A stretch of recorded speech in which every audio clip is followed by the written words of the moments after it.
পয়গম্বর মুহাম্মদ রাসূলুল্লাহ সাল্লাল্লাহু আলাইহি সাল্লাম একদিন নয়, দুদিন নয়, তিন দিন নয়, এক মাস নয়, দু মাস নয়, তিন মাস নয়, এক বছর নয়, দু বছর নয়, তিন বছর নয়, আল্লাহ নবী একটানা মসজিদে নববীতে ইমামতি করেছেন 10 বছর। কদিন? নবী একটানা মসজিদে নববীতে ইমামতি করেছেন 10 বছর। 5 ওয়াক্ত নামাজ প্রতিদিন নবীজি পড়িয়েছেন। আর সাহাবায়ে কেরাম নবীজির পিছনে এসে আল্লাহু আকবার তাকবীর ধ্বনি দেখতে করে বিশ্ব নবীর পিছনে নামাজ আদায় করেছেন। এই 10 বছর নবী মসজিদে নববীতে ইমাম ছিলেন। যে মসজিদে 1 রাকাত নামাজ এখনো কোনো ব্যক্তি যদি পড়ার সুযোগ পায়, হজ পাকে যাওয়ার কারণে, উমরায় যাওয়ার কারণে, তার নামামলে যে থলিটা আছে সব এবং পাপের থলি, আল্লাহর নবী বলছেন আমার হাতে গড়া মসজিদে কোনো ব্যক্তি যদি 1 রাকাত নামাজ পড়ার সুযোগ পায়, আল্লাহ পাক তার নামামলের থলিতে 50,000 রাকাত নামাজ পড়ার সব লিপিবদ্ধ করে দেবে। নারে তাকবীর। সেই মসজিদে নবীজি 10 বছর কাল 5 ওয়াক্ত নামাজ পড়িয়েছেন ইমামতির মাধ্যম দিয়ে। নামাজের পরে কোনোদিন ফজরের নামাজ বাদ, কোনোদিন জোহরের নামাজ বাদ, কোনোদিন আসরের নামাজ বাদ, কোনোদিন মাগরিবের নামাজ বাদ, কোনোদিন ইশার নামাজ বাদ। যখন যেদিন যেমন সময় পেতেন নবীজি নামাজ অন্তে সাহাবীদের দিকে ঘুরে বসতেন। ঘুরে বসে আল্লাহর নবী ওয়াজ করেছেন মসজিদে নববীর ভিতরে। একদিন, দুদিন, তিন দিন নয়, 1 মাস, 2 মাস, 3 মাস নয়, 1 বছর, 2 বছর, 3 বছর নয়, একটানা নবীজি ওয়াজ করেছেন এই মসজিদে নববীর ভিতরে একটানা 10 বছর। জোরে বলুন একটু সুবহানাল্লাহ। এখন বর্তমানে কিছু দলমত পথের মানুষের আবির্ভাব হয়েছে। মসজিদে দিন শরীয়তের কথাবার্তা যদি ইসলাম শরীয়তের আলাপ আলোচনা করা হয়, কিছু ব্যক্তি বলে ওটা হলো বেদাত। কি বলে? ওটা বলে বেদাত। মসজিদ ইবাদতের জন্য ওখানে কোনো বক্তৃতা করা যাবে না, ওখানে কোরআন হাদিসের আলোচনা করা যাবে না। তারা এটা বেদাত হিসেবে আখ্যায়িত করেছে। আমি বললাম তোমরা শরীয়ত জানো না, কোরআন হাদিস তোমরা জানো না, পয়গম্বরের জীবনী তোমরা জানো না, বিশ্ব নবীর জীবনী গ্রন্থ আপনারা একটু আলগা করে দেখবেন।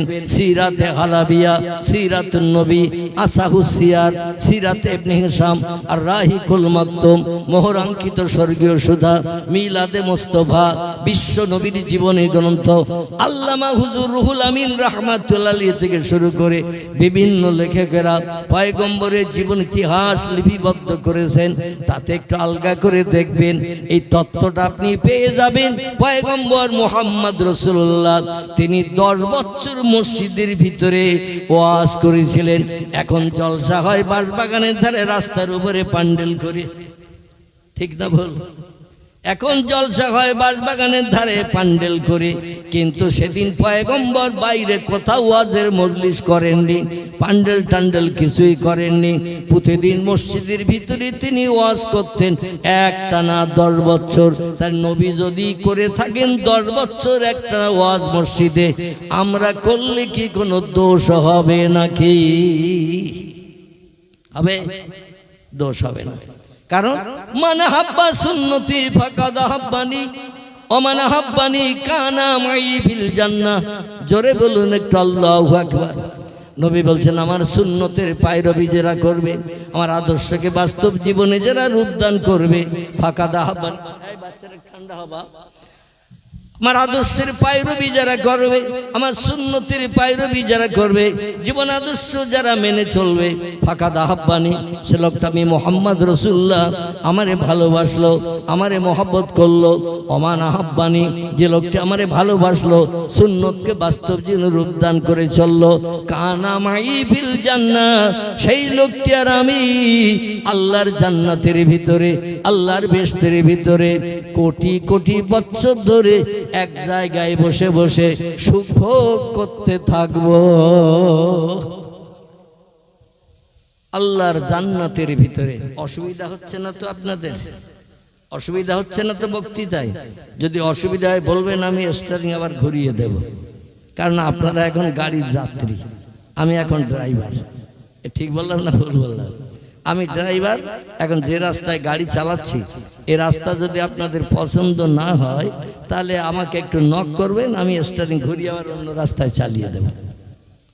তবে কোরআন হাদিসের আলোচনা তাদের ভালো লাগবে শুনতে যাদের ঈমান পাকা, যাদের ঈমান পাকা। আল্লাহ ছাড়া কাউকে আর জীবনের মালিক হিসাবে মান্যতা দেয় না, আল্লাহ ছাড়া কারো কাছে কিছু সাহায্য চায় না, আল্লাহ ছাড়া কারো কাছ থেকে কিছু পাওয়ার ইচ্ছা প্রকাশ করে না। এরা হলো পাক্কা ঈমানদার।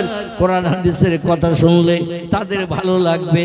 আর দোজেতে মার্কা যারা, কজেতে বললাম দোজেতে মার্কা ঈমানদার যারা কলেমা মুখে পড়ে কিন্তু তার জীবন আদর্শ হলো হলেস্টার জার্সি গরু মার্কা, তার জীবন আদর্শ হলো পোল্ট্রি মুরগি মার্কা। পোল্ট্রি মুরগি বোঝেন তো নাকি? 3 মাসে ক কেজি? 3 মাসে অন্তত 3.5 কেজি 4 কেজি। দেশি মুরগি যদি একটা 3 মাস পোষেন ও কত ওজন হবে? কতটা? 250-300, আলহামদুলিল্লাহ 250-300 হবে। দেশি মুরগি যদি একটা আপনি ধরে ছেড়ে দেন, যদি বলেন বাড়িতে আত্মীয় এসেছে একটু দাঁড়া, ঘর থেকে ছুরিটা আনি জবাই করে দিয়ে আত্মীয়তার সম্মান রক্ষা করব, দেশি মুরগি বাইরে বাড়ির সামনে ছেড়ে দিয়ে ঘরে যদি ছুরি আনতে যান, ছুরি এনে ওরে পাবেন তো? পাবেন না। ও বলবে চাচা আপন পরাণ বাসা, ছেড়ে যখন দিয়েছে এমন পলগাদায় ঢুকবো, এমন ঝোপের ভিতরে ঢুকবো, আত্মীয় চলিয়ে যাবে তাও আমারে খুঁজে পাবে না। পোল্ট্রি মুরগি একটা বাজার থেকে আনবেন, 3 মাস পুষেছে, 3.5 কেজি ওজন। এরে বাড়ি এনে যদি বলি দাঁড়া ঘর থেকে ছুরিটা আনি, ও বলবে তুমি ঘরে ছুরি আনতে যাচ্ছ আর আমি বাইরে থাকবো, এটা পছন্দ করি না। তুমি যাবে যেখানে আমাকে পাবে সেখানে। আপনি ছেড়ে দিয়ে যদি ঘরে যান ও আপনার পিছনে পিছনে ছুটবে কিনা? বলে যেখানে ছুরি পাবা ওইখানেই ধরো, বিসমিল্লাহ আল্লাহু আকবার করো। মানে এদের জীবন দিতেও কোনো আপত্তি থাকে না। চিল্লায়ে বলুন একটু নাউজুবিল্লাহ। যারা ইমানদার মুমিন হবে কোরআন হাদিসের কথা তাদের মিষ্ট মধুর মধুর মতো লাগবে।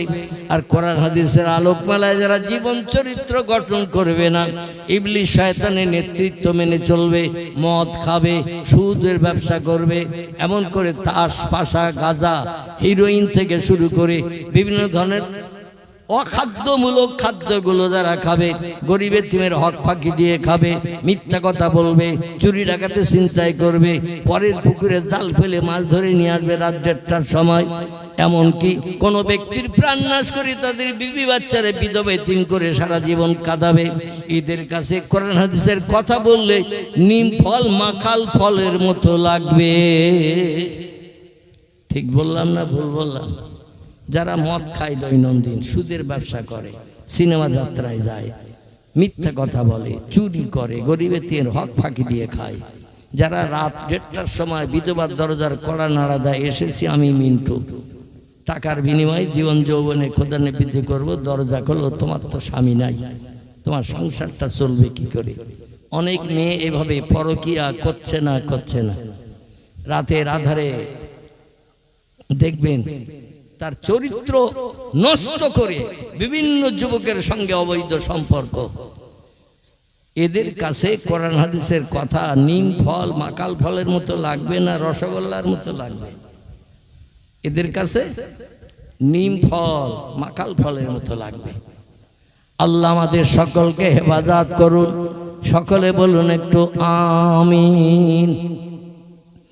আল্লাহ বলছেন ইন্নাল্লাযীনা কাফারু ওয়া কাযযাবু বিআয়াতিনা উলাইকা আসহাবুন নারি হুম ফিহা খালিদুন।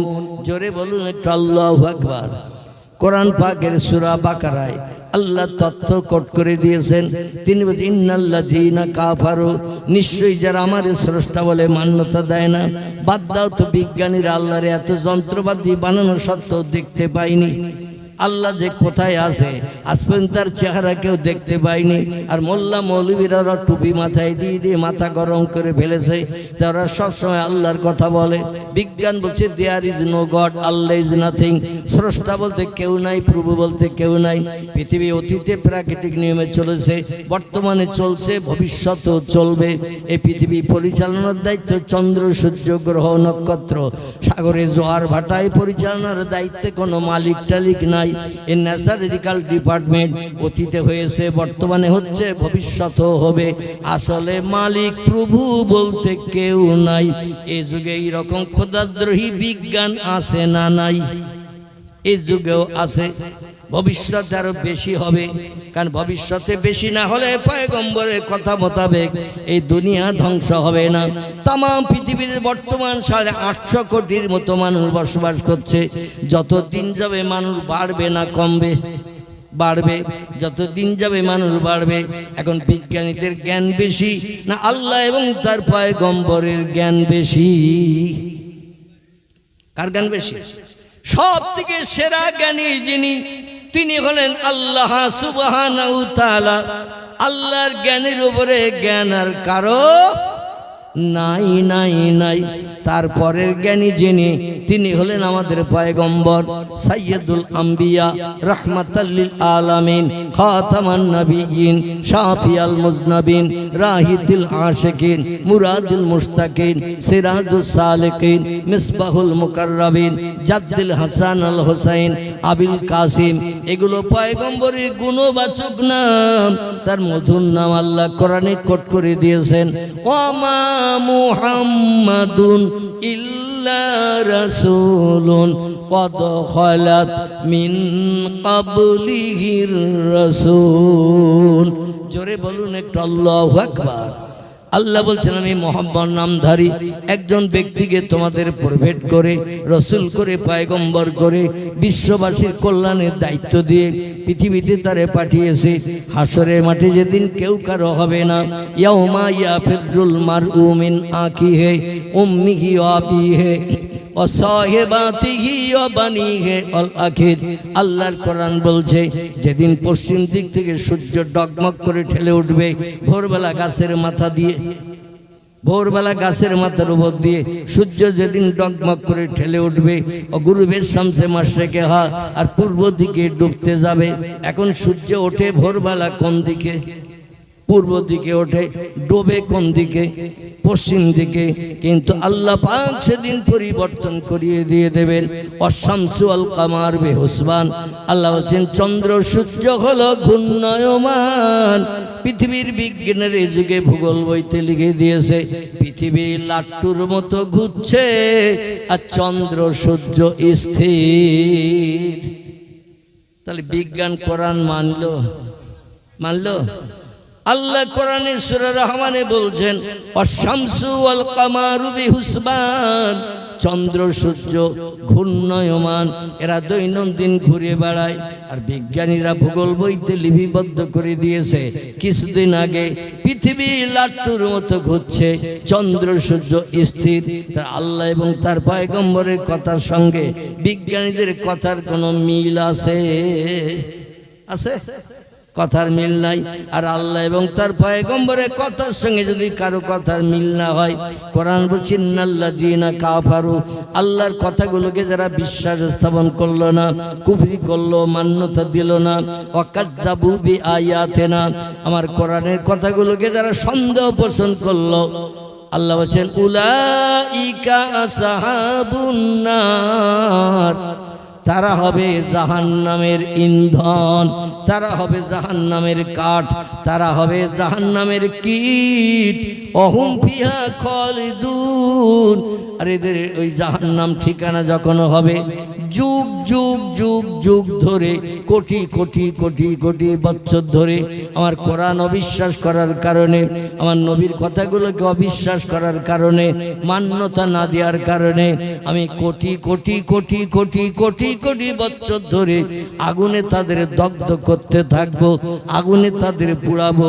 আমার দুনিয়ায় বাস করবে, আমার নেয়ামত খাবে, আমার অনুদান বিবি বাচ্চা নিয়ে সংসার জীবনে সুখ ভোগ করবে। আর আমার জমি জমিনে ঘর বেঁধে থাকবে আর মুয়াজ্জিনের আজানে একটু কান দিয়ে মসজিদ মুখ হবে না। রমজান মাসে সারাদিন না খেয়ে অনাহারা থেকে রোজা তোমরা রাখবে না।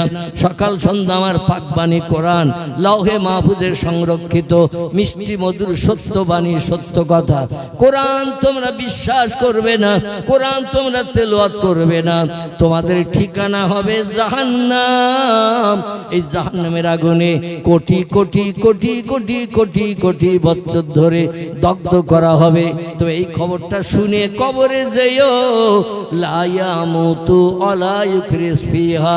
কবরের থেকে যখন তোমরা হাসরে উঠবে, মরণ কিন্তু আগুনে পুড়ে আর কোনোদিন হবে না। যুগ যুগ যুগ যুগ যুগ যুগ ধরে তোমরা পুড়তে থাকবে। সব সৃষ্টির মরণ হবে একবার, সেই মরণ হলো দুনিয়ার মরণ। কিসের মরণ? এই পৃথিবীর মরণ একটা বার হবে সব সৃষ্টির। বাঘ, ভাল্লুক, হাতি, সিংহ, গন্ডার, ইঁদুর, কুকুর, বিড়াল, সাপ, বিচ্ছু, ব্যাঙ, মাছি, মশা, পিপিলিকা, কীট পতঙ্গ, জীবজন্তু, যা কিছু চোখে দেখি, যা কিছু চোখে দেখতে পাই না, সব সৃষ্টির মরণ একটা বার হবে। এই মরণের পরে ওইভাবে তারা কিন্তু শেষ হয়ে যাবে না। কোরআন বলছে সুম্মা ইউহয়িকুম, তোমাদের মরণের পরে কিন্তু আবার জিন্দা করা হবে। জোরে বলুন একটু আমিন, একটু জোরে বলুন আমিন। আমিন শব্দের বাংলা অর্থ হলো বিশ্বাস স্থাপন করা। মরণের পরে আল্লাহ বলছেন সুম্মা ইউহয়িকুম, তোমাদের ওই মরণের পরে শেষ হয়ে যাবে না। গোস্ত পোস্ত হাড়হাড্ডি কবরে মাটির সঙ্গে মিশে দিয়ে মাটি হয়ে যাবে না। সুম্মা ইউহয়িকুম, তোমাদের কবরে গেলে জিন্দা করা হবে। শ্মশানের চিতায় পড়লে ওখানেও ছাইয়ের ভিতরে তোমাদের জিন্দা রাখা হবে। আল্লাহ কোরআনে কোথাও আর বলেননি সুম্মা ইউমিতুকুম, জাহান্নামের আগুনে যখন পড়বে, নরকাগ্নিতে যখন দগ্ধ হবে, আবার মরণ হবে। টোটাল কোরআনের ভিতরে আর কোথাও বলা নাই। এই জিন্দা হলো শেষ জিন্দা, আর এই জিন্দাটা হলো কোটি কোটি কোটি কোটি বছরের জিন্দা। যারা জাহান্নামী হবে তারা আগুনে পড়বে জিন্দাবস্থায়, আবার যারা জান্নাতি হবে তারা জান্নাতের ভিতরে হুরগেলেমান্দি নিয়ে সুখ ভোগ করবে জিন্দাবস্থায়। জোরে বলুন সুবহানাল্লাহ। যেদিন ইয়াউমাল কিয়ামাত হাসরের মাঠ হবে, আল্লাহ পাক কোরআনে বলছেন সেদিন বাপ ছেলেরে চিনবে না, ছেলে বাপের কাছে পরিচয় দেবে না, মা মেয়ের কাছে কোনো পরিচয় দেবে না, মেয়ে মাকে চিনতে পারবে না, ভাই বোন কেউ কারো দিকে ফিরেও তাকাবে না, বন্ধু বান্ধব কেউ কারো বিপদে পাশে দাঁড়াবে না। সেদিন একাই একা হাসরের মাঠে বান্দাদের 50,000 বছরের লম্বা দিন সূর্যের রৌদ্রতে যে দগ্ধ হতে হবে। সেদিন বর্তমান প্রযুক্তি যুগের বিজ্ঞানীরা ওরা রিসার্চ করে গবেষণা করে তথ্য দিয়ে দিয়েছেন, সূর্য যখন পূর্ব দিকে ভোরবেলা উদয় হয়, খুব ভালো করে শুনে নেবেন, সূর্য যখন গাছের মাথা দিয়ে ডগমগ করে ভোরবেলা যখন ঠেলে ওঠে, ফজরের নামাজের কিছু পরে, ঠিক বলছি না ভুল বলছি? ফজরের নামাজের কিছু পরে, নামাজের টাইম শেষ হয়ে যাওয়ার পরে দেখবেন আস্তে আস্তে সূর্য ডগমগ করে ঠেলে ওঠে। তখন সূর্য কিন্তু কিরণ দেয় না, সূর্যের দিকে আমরা ভালোভাবে দেখলে দেখতে পাই একটা বড় খাঞ্চা থালার মতো সূর্যটা গাছের মাথা দিয়ে ডগমগ করে ঠেলে উঠছে। সূর্য মাথার উপরে ঠেলে ওঠার পরে এবার কিরণ যখন ছাড়ে, আলো যখন ছাড়ে, বিজ্ঞানীরা বলছে আলো সূর্য যখন ছাড়ে, আলো ছাড়লেই পৃথিবীতে আলো আসে না। ওই আলো পৃথিবীতে আসতে 8 মিনিট সময় লাগে। গাছের মাথা দিয়ে ডগমগ করে উপরে ঠেলে ওঠার পর ওখান থেকে যখন কিরণ দেয়, আলো দেয়, ওই আলোটা পৃথিবীতে এসে যখন পড়ে, আলোটা ছাড়ার পরে পৃথিবীতে এসে পড়তে সময় লাগে ক মিনিট? 8 মিনিট। বিজ্ঞানীরা বলছে আলো যখন পৃথিবীর জমিনে এসে পড়ে, এবার এক এক সেকেন্ডে 86,000 মাইল এক এক সেকেন্ডে দ্রুতগামী হয়ে চলতে থাকে। এক এক সেকেন্ডে ওই সূর্যের আলোর কিরণ সামনের দিকে ছুটতে থাকে ৮৬,০০০ মাইল। এইভাবে বিজ্ঞানীরা ৮ মিনিটকে নিয়ে এক এক সেকেন্ডে ৮৬,০০০ মাইলকে নিয়ে গণনা করে বলছেন পৃথিবীর জমিন থেকে সূর্যের দূরত্ব বর্তমানে ৯,৩০,০০,০০০ মাইল দূর। কত দূর? বিজ্ঞানীদের জিজ্ঞাসাবাদ করা হলো, সূর্য ৯,৩০,০০,০০০ মাইল দূরে, আর বর্তমান অবস্থান করছে কোথায়? বিজ্ঞানীরা বলল মাথার উপরে তাকালে তো শুধু দেখতে যায় মহাশূন্য ফাঁকা। আসলে বিজ্ঞানীরা, অধিকাংশ বিজ্ঞানীরা একমত, আমরা ওই যে নীল আকাশ উপরের দিকে তাকালে দেখতে পাই, ওরা আকাশ বলে বিশ্বাস করে না। পৃথিবীর উচ্চ শিক্ষিত বিজ্ঞানীরা বলছে বহুদূর ফাঁকা, তাই নীল মতন দেখায়। আসলে আকাশ বলতে কিচ্ছু নাই, মহাশূন্য ফাঁকা। আমার ভাইরা, আল্লাহ কোরআনে বলছেন সাবওয়া সামাওয়াতিন তিবাকা। সূরা বাকারার ভিতরে আল্লাহ তথ্য কোট করে দিয়েছেন, একটা আকাশও তোমরা দেখতে পাও নাই, আর আমি আল্লাহ মাঝে মাঝে ফাঁকা দিয়ে দিয়ে আকাশ বানিয়েছি। এই কটা 7টা।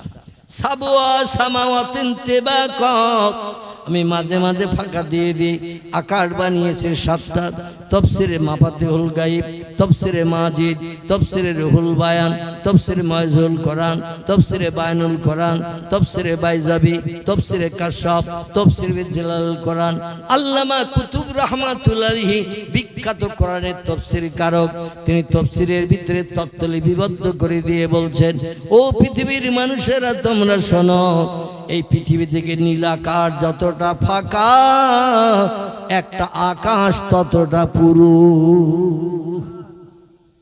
এই পৃথিবীর জমিন থেকে নীল আকাশ, বিজ্ঞান কত রকেট বানিয়েছে, স্পুটনিক বানিয়েছে, অ্যাপোলো বানিয়েছে, এমন করে দূরের দিকে যাওয়ার জন্য হাজারো যন্ত্র মেশিন বানিয়েছে। আজ পর্যন্ত আকাশ পর্যন্ত কোন দেশের বিজ্ঞান কি যেতে পেরেছে? কিয়ামত পর্যন্ত কি পারবে? কিয়ামত পর্যন্ত পারবে না। বিজ্ঞান কিছু জায়গায় কিয়ামত পর্যন্ত ফেল। আমার আল্লাহর সঙ্গে পাল্লা দিয়ে জয়ী হতে পারেনি এবং পারবে না। এরা সবসময় আল্লাহর কাছে নত হয়ে আছে এবং থাকবে। আল্লাহর সমান হওয়ার সুযোগ বিজ্ঞানীদের নাই। জোরে বলুন একটু সুবহানাল্লাহ।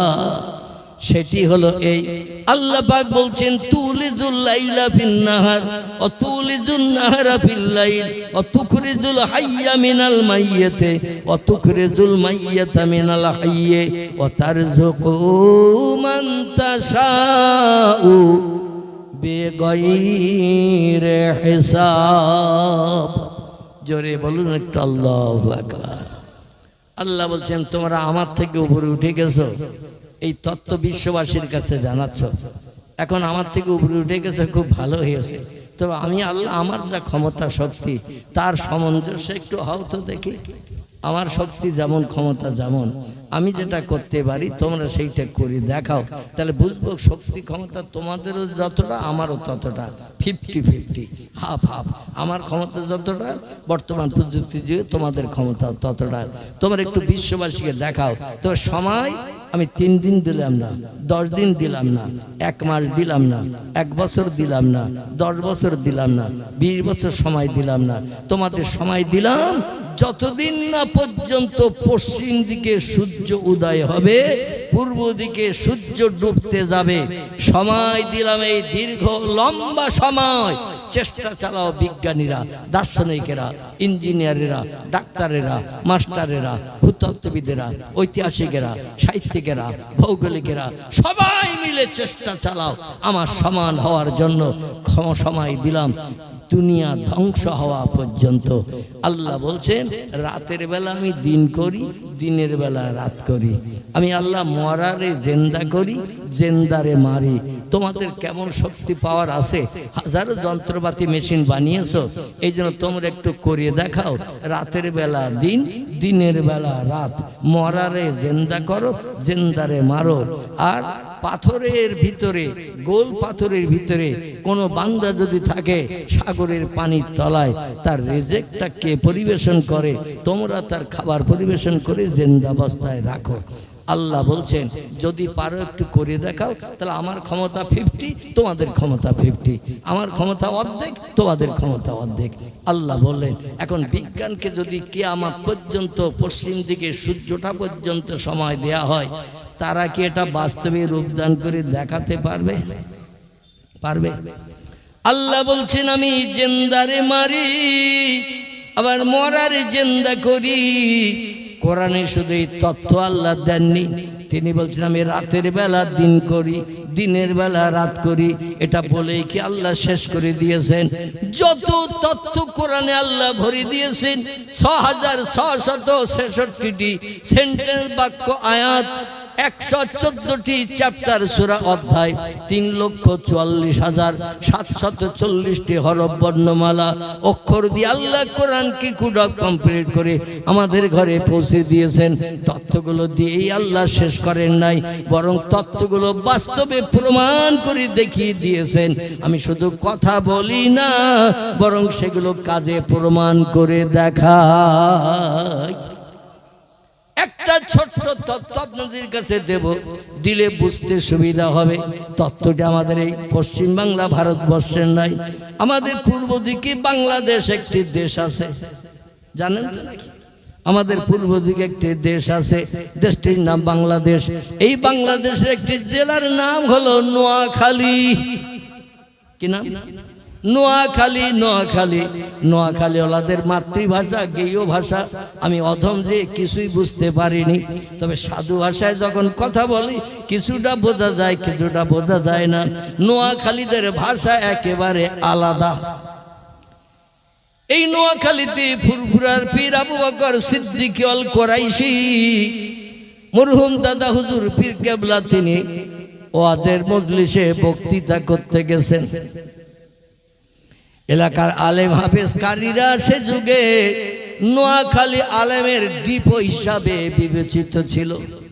শতকরা 55 জন পুরুষ বেটা ছেলে ছিল কোরআনের হাফেজ, শতকরা 45 জন মেয়েরা মায়েরা, তারা ছিল কোরআনের হাফেজা। এখন আমাদের দেশে কোরআনের হাফেজা মেয়েদের যদি খোঁজা হয় 2-5টা পাওয়া যাবে বলে মনে হয়। যদিও পাওয়া যায়, বাপের বাড়ি থাকতে হাফেজা হয়েছিল, স্বামীর ঘর কন্যা করতে এসে সব কর্পূরের মতো উড়িয়ে গেছে। ঠিক বললাম না ভুল বললাম? ভুল হলেই তথ্য ধরে দেবেন আমার ভাইরা। কোরআনের হাফেজ আমাদের দেশে অনেকে হয়, ছেলেদের পড়িয়ে শুনি হাফেজ বানানো হয়, কিন্তু হাফেজ তারাই বিবেচিত হয় পাড়া প্রতিবেশী এলাকার মানুষের কাছে যারা রমজান মাসে শ্বশুর বাড়ি যাওয়ার নিয়ত না করে। কোথায় বলা? রমজান মাসে যারা শ্বশুর বাড়ি যায়, এদের আপনি হাফেজ বলে ডাকবেন ডাকবেন না, ওটা আপনার বিষয়। কারণ রমজানে অধিকাংশ জায়গায় মসজিদে তারাবি খতম হাফেজদের করতে হয়। অধিকাংশ হাফেজ তারাবি খতম করতে পারবে না বলে বলে আমার অমুক জায়গায় দাওয়াত আছে, অমুক জায়গায় শ্বশুর বাড়ি নেমন্তন্ন আছে। কারণ ওরা পিছনে, হাফেজের পিছনে দাঁড়িয়ে নামাজ আদায় করে, কিন্তু নিজেরা সামনে মেহরাবে যেতে চায় না। ছিল ভান্ডারে ভরা, পাগড়ি নিয়ে বাড়ি এসেছে, 2-5 বছর যদি কোরআনে হাত না লাগায়, কর্পূরের সিবি খুলে দিলে যেমন কর্পূরের গন্ধ উড়ে যায়, পেট্রোলের ব্যারেলে সিবি খুলে দিলে পেট্রোল যেমন শেষ হয়ে যায়, হাফেজ তারাই পাক্কা হিসাবে বিবেচিত থাকে। প্রতিদিন কমপক্ষে 5 থেকে 6 পারা কোরআন, সব কাজ বন্ধ করে লাথি মেরে দৈনন্দিন 5 থেকে 6 পারা কোরআন যারা তেলাওয়াত না করে, এদের ভান্ডার খালি হয়ে যাবে পেট্রোলের ব্যারেলের মতো। খুব বেশি দিন কোরআন পেটের ভিতরে সিনায় থাকবে না। দাদা হুজুর কেবলার আমলের কথা বলছে, এখান থেকে 100 বছর আগের কথা। তিনি সেখানে গেছেন ইসলামী প্রোগ্রাম করতে। বাংলাদেশ বর্তমান 64টি জেলা মিলে একটি দেশ। কটি? 64টি জেলা মিলে একটি দেশ। আল্লাহ আদমকে কম বেশি 52টির মতো জেলা ঘোরার সুযোগ দিয়েছিলেন। মাঝখানে 4 বছর যদি কঠিন রোগে আক্রান্ত হয়ে ঘর ফেড়ে হয়ে না থাকতাম, হয়তো টোটাল 64টি জেলা ঘোলার সুযোগ হয়ে যেত। মাঝখানে কঠিন রোগ আক্রান্ত ছিলাম, 2টি কিডনি আমার ড্যামেজ, তাই অপরের কাছ থেকে একটা কিডনি নিয়ে জুড়ে আবার কবরের যাত্রীকে আল্লাহ চেয়ারে বসার তৌফিক দিয়েছেন। এবছরও গেলাম আমি, মেহেরপুর জেলায় গেলাম, কুষ্টিয়ায় গেলাম, পাবনায় গেলাম। আবার এই কয়েকদিন আগে 28 তারিখে, চৈত্র মাসের 28 তারিখ, সেই একেবারে নওগাঁ জেলার শেষ সীমানা সাপাহার বলে, সেখান থেকেও প্রোগ্রাম সেরে আসলাম। যাই হোক, গোটা 10 মতো জেলা অধমের এখনো ঘোরা হয়নি। নোয়াখালীতেও আমি গেছি, তবে তাদের গেয় ভাষা আমরা কিছুই বুঝতে পারি না। তবে মাতৃভাষা তাদের গেয় ভাষা, সাধু ভাষায় যখন বইয়ের ভাষায় কথা বলে তখন কিছু কথা বোঝা যায়, আবার কিছু কথা বোঝা যায় না। সেইখানে পীর আবু বকর সিদ্দিক আল কুরাইশি ওয়াজ করতে গেছেন, যখন শতকরা 55 জন পুরুষ বেটা ছেলে কোরআনের হাফেজ এবং আলেম, শতকরা 45 জন মেয়ে কোরআনের হাফেজা। ওরা কোরআনের হাফেজা না হলে নোয়াখালীর লোক মেয়ে পছন্দ করে ছেলেদের বিয়ে দিত না। এখন সে হাফেজা নারী পুরুষ এরা এখন গানের হাফেজ হয়ে গেছে। কিসের হাফেজ বললাম? গানের হাফেজ। কারণ অধিকাংশ ছেলের হাতে মেয়ের হাতে এই ধরনের লম্বা মেশিন অধিকাংশ ছেলের হাতে মেয়ের হাতে আছে না নাই? লম্বা মেশিন বোঝেন তো, যার ইংরেজি নাম হলো টাচ মেশিন। কি মেশিন? একটু আঙুল সওয়ালেই অ্যাকশন শুরু হয়ে যাবে, একটু আঙুল সওয়ালেই অ্যাকশন শুরু হয়ে যাবে। আর যে আঙুল সবেন প্রথম বেরিয়ে যাবে মনের মানুষ। কিসের মানুষ? ছেলের মনের মানুষ হলো তার প্রেমিকা মেয়ে, আর মেয়ের মনের মানুষ হলো তার প্রেমিক ছেলে। এই একটু আঙুলের শুধু স্পর্শ করলেই বেরিয়ে যাবে, আর বেরিয়ে গেলে কলিজার তুষের আগুন পানি হয়ে যাবে। মনের মানুষ দেখলাম, পটল ছাড়া চোখের চাউনি দেখলাম, গালের ভিতরে সাদা দাঁত নখানা দেখলাম, আর মুসকে মুসকে হাসছে, আমাদের কলিজা ঠান্ডা হয়ে গেছে। এখন আমাদের দেশে এই রকম ঘটনা ঘটছে না, ঘটছে না আমাদের দেশে এইরকম ঘটনা। আজকের বর্তমানে অবৈধ প্রেম প্রীতি ভালোবাসা ব্যভিচারের স্রোত বইতে চলছে নদীর জোয়ারের পানির মতো। জোরে বলুন একটু নাউজুবিল্লাহ। বিজ্ঞানী মেশিনটা বানিয়ে দিয়েছিল মানুষের কিছু উপকারের জন্য, কিন্তু মানুষ উপকারে যতটা কাজে না লাগায় তার থেকে বেশি কাজে লাগায় পশুর মতো চরিত্র তৈরি করার জন্য। আল্লাহ 1500 বছর আগে কোরআনে তথ্য কোট করে দিয়েছেন, যখন কোনো মোবাইল মেশিন বিজ্ঞান বানায়নি, ওয়্যারলেস বানায়নি, টেলিফোন বানায়নি, রেডিও ভিডিও ভিসিআর কিছুই বিজ্ঞান যখন বানায়নি, আল্লাহ সেই সময় কোরআনে তথ্য কোট করে দিয়েছেন। কত বড় আলিমুল গায়েব তিনি, কত বড় সব জানতা তিনি। তিনি বলছেন উলাইকা কাল আনআম বাল হুম আদল আউলাইকা হুমুল গাফিলুন। জোরে বলুন একটু আল্লাহু আকবার। আল্লাহ বলছেন মানুষ চতুর্পদ জন্তু তো একটু চিন্তা ভাবনা করে, কিন্তু মানুষ তো আমরা সৃষ্টি শ্রেষ্ঠ হওয়া সত্ত্বেও তোমরা হলে চতুষ্পদ জন্তুর থেকেও নিকৃষ্ট। উলাইকা কাল আনআম, তোমরা চতুষ্পদ জন্তুর থেকেও নিকৃষ্ট। বালহুম আদল, বরং চতুষ্পদ জন্তুর থেকেও তোমরা খারাপ। তার কারণ হলো পৃথিবীতে যত সৃষ্টি বাস করে এদের দিকে ফিরে তাকাবেন, কোন সৃষ্টি কিন্তু বিয়ে শাদী করে না। করে? মানুষ ছাড়া আর কোন সৃষ্টি বিয়ে করে? গরু ছাগল হাঁস মুরগি ইঁদুর কুকুর বিড়াল বাঘ ভাল্লুক হাতি সিংহ গন্ডার এরা বিয়ে শাদী করে? বরং ভাই বোন তারাই জীবনের জীবন সঙ্গী হয়। ঠিক বললাম না ভুল বললাম? ভাই বোন, ভাই হয় স্বামী, বোন হয় স্ত্রী, মা হয় স্ত্রী, ফুবু হয় স্ত্রী, খালা হয় স্ত্রী, নানি হয় স্ত্রী, দাদি হয় স্ত্রী। পৃথিবীতে মানুষ ছাড়ার যত সৃষ্টি আছে এরা সবাইকে স্ত্রী হিসাবে গণ্য করে জীবন যৌবনের ক্ষুধা নিবৃত্তি করে না? করে না। কারণ আল্লাহ বলছেন ফানকেহু, তোমরা নেকাহ করো, বিবাহ করো। ও সৃষ্টির সেরা জীব মানুষ, লাকাদ খালাকনাল ইনসানা ফি আহসানি তাকবীর।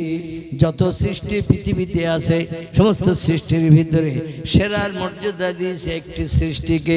আল্লাহ কোরআনে বলছেন সেই সৃষ্টির আরবি নাম হলো ইনসান, ইংরেজি নাম হলো ম্যান, বাংলা নাম হলো মানুষ। মানুষকে আমি সৃষ্টি শ্রেষ্ঠ বানিয়েছে কেবলমাত্র আমার গাইড বুককে দিয়ে। গাইড বুকের মান্যতা যদি তারা দিয়ে চলে তাহলে তারা সৃষ্টি শ্রেষ্ঠ। আর গাইড বুকের মান্যতা যার নাম আল কোরআন, এটা যদি জীবনের সঙ্গে প্রতিফলিত না করে তাহলে তারা চতুষ্পদ জন্তুর থেকেও নিকৃষ্ট। জোরে বলুন একটু নাউজুবিল্লাহ। কথাটা ঠিক বললাম না ভুল বললাম?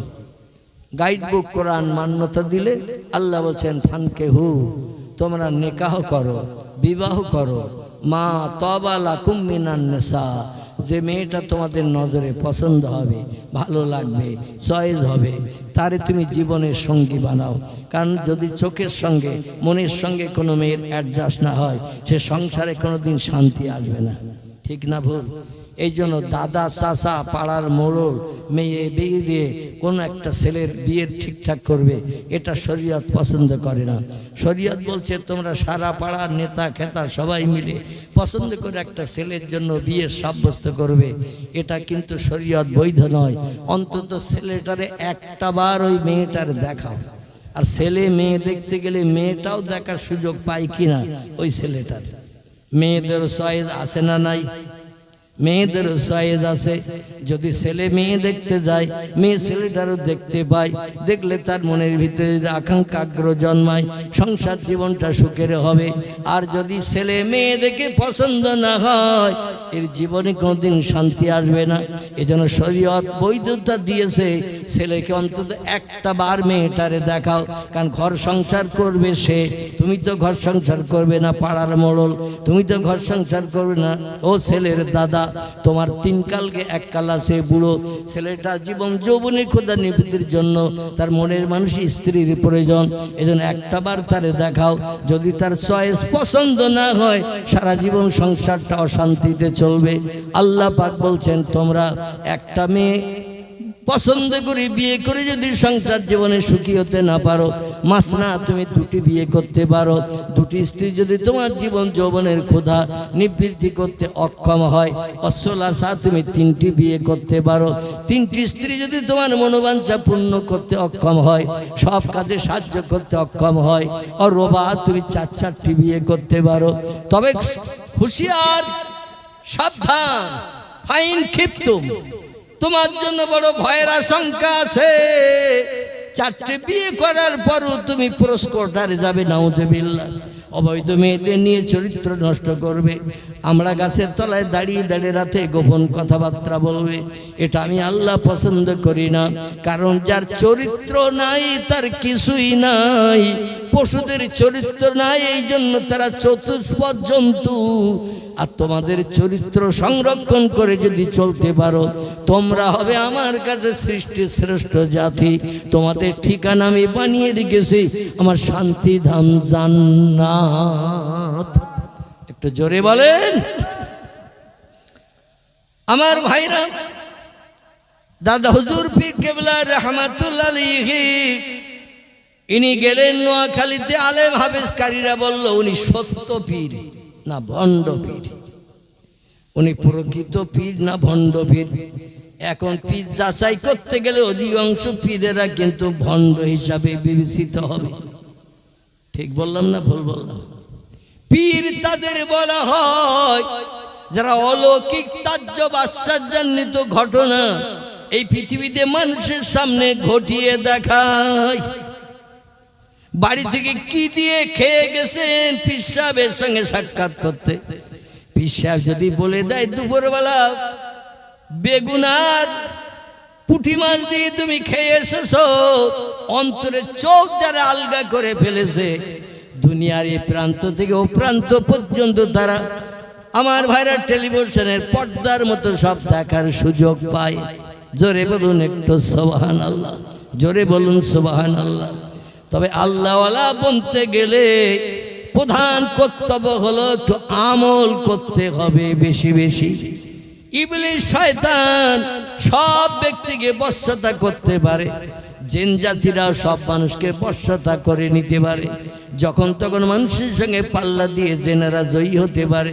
শয়তান যখন তখন পাল্লা দিয়ে মানুষের উপরে জয়ের পতাকা উড়াতে পারে, জয়ী সাব্যস্ত হতে পারে।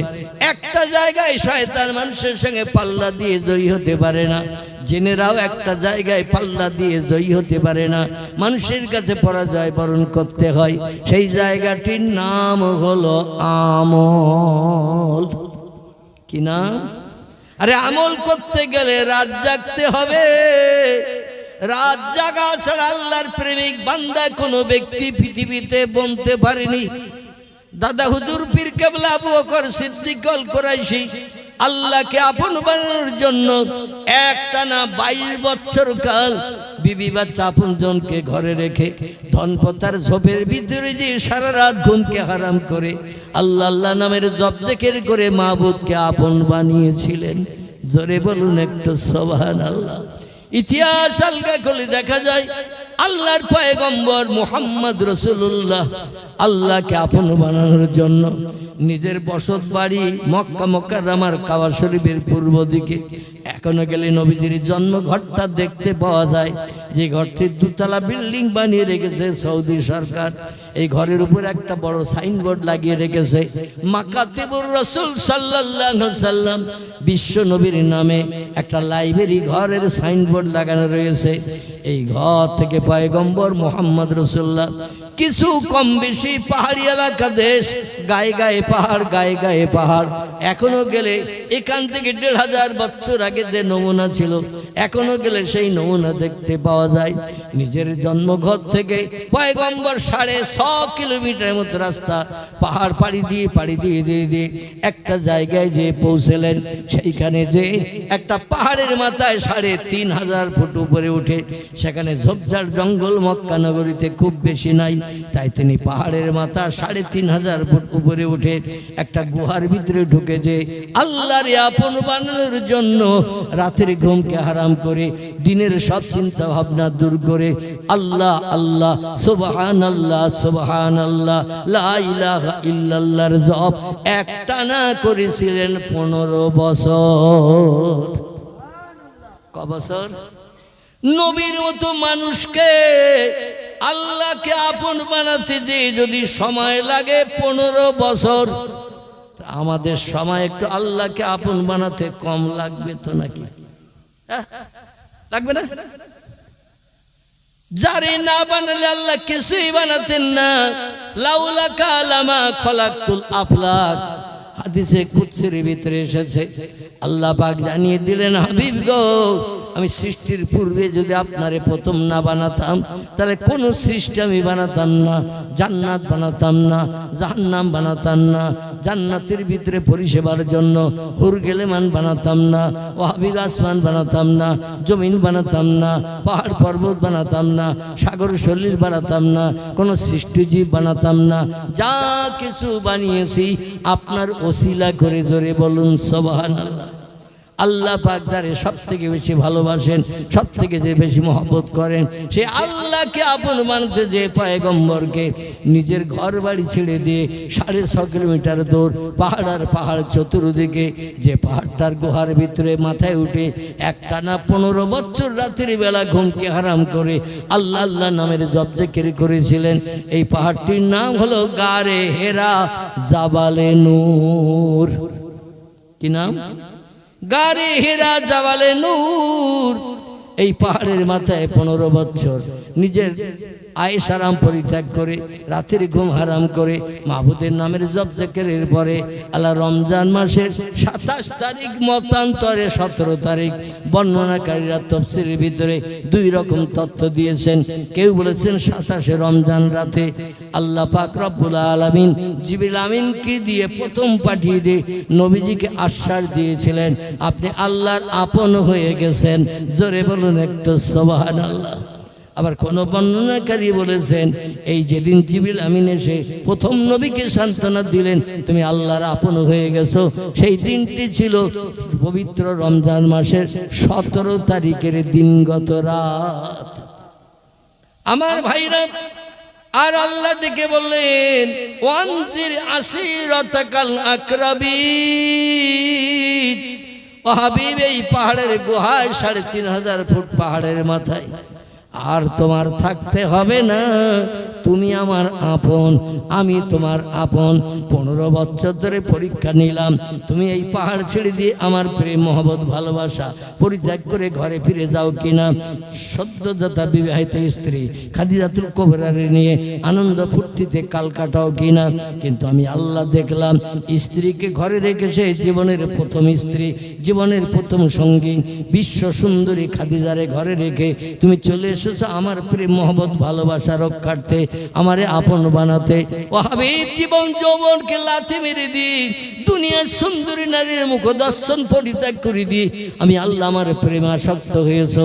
তোমার এই পরিশ্রম, তোমার এই কাজ আমি আল্লাহ আমার কাছে বড় পছন্দনীয় হয়েছে।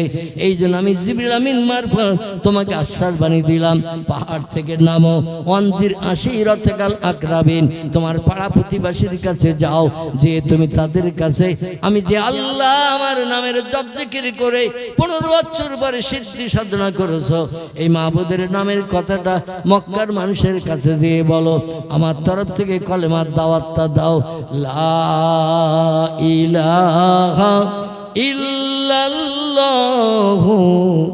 মুহাম্মাদুর রাসূলুল্লাহ। আল্লাহ কিন্তু বলেননি বিদেশিদের কাছে যাও।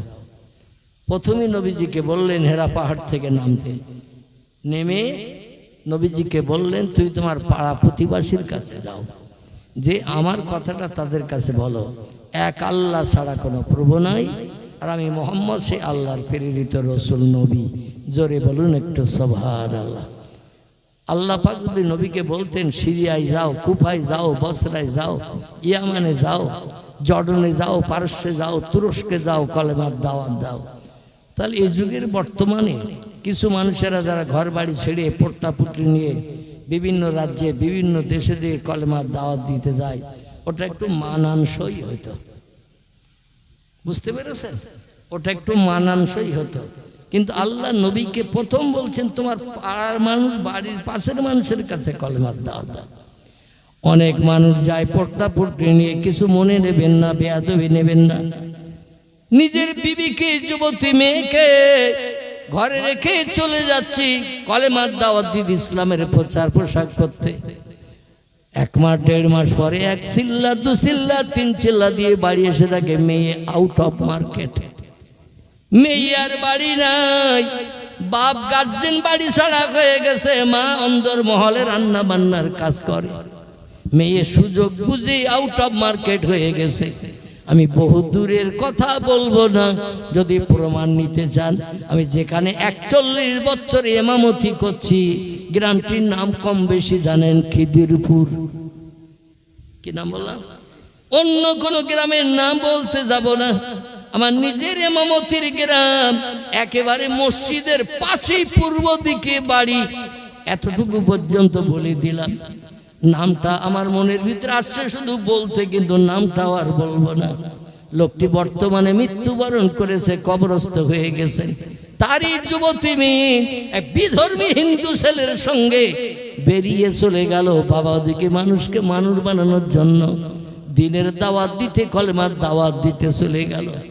আল্লাহ পাক কোরআনে জানিয়ে দিচ্ছেন তুমি তোমার আহাল পরিজন বর্গদের আগে বাঁচাও।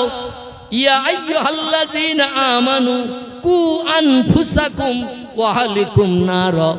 আল্লাহ কোরআনে সরাসরি জানিয়ে দিলেন দুনিয়ার ইমানদার মোমেন মোমেনা নরনারী আগে নিজে বাঁচো জাহান্নামের আগুন থেকে, তারপরে তোমাদের আহাল পরিজন বর্গ, একান্নভুক্ত যারা রক্তের সঙ্গে যাদের সম্পর্ক তোমার গাঢ়তর, এদের বাঁচাও জাহান্নামের আগুন থেকে। আমি আল্লাহ এটা কোরআনের তত্ত্ব কোট করে দিলাম। মেয়ে বেনামাজি, স্ত্রী বেনামাজি, ছেলে বেনামাজি, আর ওদিকে বাইরে 70 কিলোমিটার চলে গেছি, 300 কিলোমিটার চলে গেছি কলেমার দাওয়াত দিতে। এদিকে সব জলাঞ্জলি হয়ে চরিত্র নষ্ট করে সব মদখোর মাতালো পর্যন্ত ছেলেরা, বাপ সংসারের গার্জেন নাই, মাতাল হয়ে তারা রাস্তাঘাটে ঘুরছে। একটু চিল্লাই বলুন নাউজুবিল্লাহ। এই পর্যন্ত থাক, এদিকে আর এগিয়ে যাব না, গেলে আমার আসল তথ্যটা আপনাদের কাছে দেয়া যাবে না। একটু মহব্বতে দরুদ শরীফ পড়ে নেন তো দেখি। আল্লাহুম্মা সাল্লি আলা সাইয়্যিদিনা মাওলানা মুহাম্মদ ও আলা আলে সাইয়্যিদিনা মাওলানা। এ জগতে যার দিল ভাই, এ জগতে যার দিল ভাই, নবীর নামে কাঁদে না। রোজ হাসরে ভাইজান তারা নবীর দিদার পাবে না। আল্লাহুম্মা সাল্লি আলা সাইয়্যিদিনা মাওলানা মুহাম্মদ ওয়া আলা আলে সাইয়্যিদিনা মাওলানা মুহাম্মদ। পৃথিবীতে 4টি দলের মানুষ আল্লাহ প্রেমিক, আল্লাহ ভক্ত, খোদা ভক্ত হওয়ার সুযোগ পেয়েছেন কোরআনের কথা মোতাবেক, কোরআনের তথ্য মোতাবেক। সেই 4টি দলের একটি দলের নাম হলো নবী আম্বিয়ার দল। খুব ভালো করে বুঝবেন, একটি দলের নাম হলো নবী আম্বিয়ার দল। নবী হলো এক বচন, আম্বিয়া হলো বহু বচন। একজনকে বলা হয় নবী, বহুজনকে বলা হয় আম্বিয়া। পৃথিবীতে নবী এসেছেন 1 লক্ষ মোতাবেক 2,24,000 পয়গম্বর। এমন একটা তথ্য আছে না, সমাজে ঘোরাফেরা করে।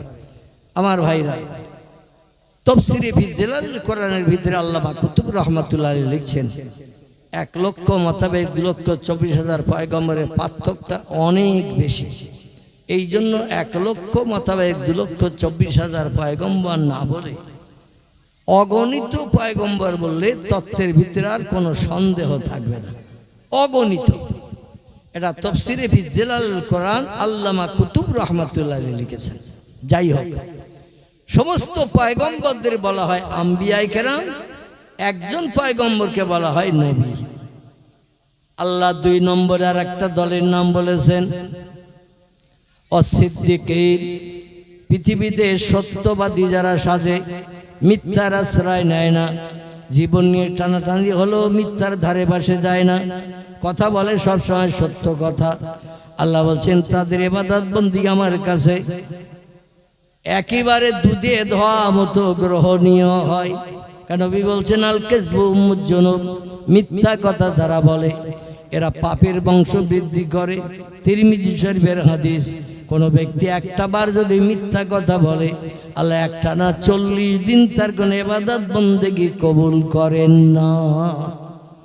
এই জন্য দুনিয়ায় যতদিন বেঁচে থাকবো সত্যের আশ্রয় নিয়ে চলবো, সত্য কথা বলবো, মিথ্যার আশ্রয় নেব না।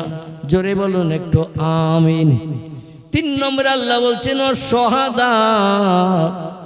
আর যারা ইসলামের জন্য, কলেমার জন্য, মসজিদের জন্য, মাদ্রাসার জন্য, নবীর সুন্নত টুপি মাথায় রাখতে যে, নবীর সুন্নত দাড়ি মুখে রাখতে যে, নবীর সুন্নত হাঁটুর নিচে লম্বা জামা গায়ে দিয়ে রাস্তাঘাটে চলতে যে, কোন ভিন ধর্ম শত্রুতা মনোভাব পোষণ করে যদি তার প্রাণ নাশ করে দেয়, ওই লোকটি আল্লাহর দরবারে হিসাব নিকাশ বিহীন জান্নাত হালাল বানাবে। জোরে বলুন একটু সুবহানাল্লাহ।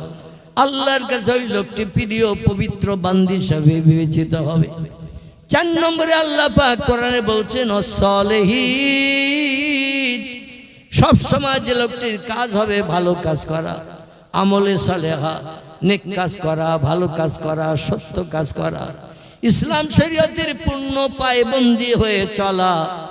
এই কাজটা যে লোকটি জীবনের সঙ্গে সম্পর্ক তৈরি করে ভালো কাজের পিছনে ঘুরবে, খারাপ কাজের ধারে পাশে যাবে না। আল্লাহ বলছেন উলাইকা কাল আনআম, ও দুনিয়ার মানুষ একদল মানুষ যেমন আমার কাছে পশু থেকে নিকৃষ্ট হিসাবে বিবেচিত, আবার একদল মানুষ আমার কাছে আনআমাল্লাহু মিনান নাবিয়্যিন ওয়াস সিদ্দিকিন, আর এক দলের মানুষ আমার কাছে হলো ইনাম তোহবা গিফট পাওয়া লোক। এরা হলো 4টি দলের লোক। একটা দলের নাম নবীর দল, একটা দলের নাম সত্যবাদীর দল, একটা দলের নাম শহীদের দল, একটা দলের নাম হলো আমলে সালেহাকারীর দল। ভালো কাজ করা ছাড়া কোনো খারাপ কাজের ধারে পাশে যায় না, খারাপ কাজ পছন্দ করে না, খারাপ কাজের দিকে ফিরেও তাকায় না। এরা আল্লাহর কাছে প্রিয়। আল্লাহ বলছেন উলাইকা, ও দুনিয়ার মানুষেরা তোমরা শোনো, তারা হলো রফিক, তারা হলো আমি আল্লাহ আমার কাছে বন্ধু সমতুল্য। জোরে বলুন একটু আমিন। এবার আপনাদের কাছে একটা ছোট্ট প্রশ্ন করি। দেখতে দেখতে বক্তৃতা 1.5 ঘন্টার উপরে হয়ে গেছে। আমার ভাইরা, একটা ছোট্ট প্রশ্ন করি। ফুরফুরার পীর আবু বকর সিদ্দিকী রাহমাতুল্লাহ আলাইহি ভালো লোক ছিলেন না খারাপ লোক ছিলেন? সকলে একমত? আমরা ওনারই মতাদর্শে চলি না অন্য কোনো মতাদর্শে চলি? ফুরফুরার আবু বকর সিদ্দিক আল কুরাইশি রাহমাতুল্লাহ আলাইহির মতাদর্শ দুধে ধোয়া মতাদর্শ, যে মতাদর্শের ভিতরে শস্য দানা পরিমাণ কোনো নাপাকির লেশ মাত্র নাই। জোরে বলুন একটু সুবহান। কত বড় আল্লাহওয়ালা, আল্লাহ প্রেমিক ছিলেন তিনি। নোয়াখালীর আলেম হাফেজকারীরা তারে প্রকৃত পীর না ভণ্ড পীর যাচাই করার জন্য এসেছে। আলেম হাফেজকারীরা এসে বলছেন হুজুর, আমাদের এলাকায় একটা যুবক ছেলে হঠাৎ ইন্তেকাল করেছে, মারা গেছে। আপনি এসেছেন আমাদের নোয়াখালীতে, আমরা খবর শুনলাম, এই জন্য আমরা এসেছি আপনার কাছে। জোহরের নামাজ বাদ জানাজা হবে, রাতের বেলা এই এলাকায় বড় জলসা হবে, প্রোগ্রাম হবে, হাজার হাজার মানুষের সমাগম হবে আপনার মুখনিসৃত বাণী শোনার জন্য। হুজুর, আপনি এসেছেন যখন আমাদের এলাকায়, আমাদের এই যুবক ভাইটা হঠাৎ ইন্তেকাল করেছে, হার্ট অ্যাটাক করে দম বন্ধ হয়ে মারা গেছে।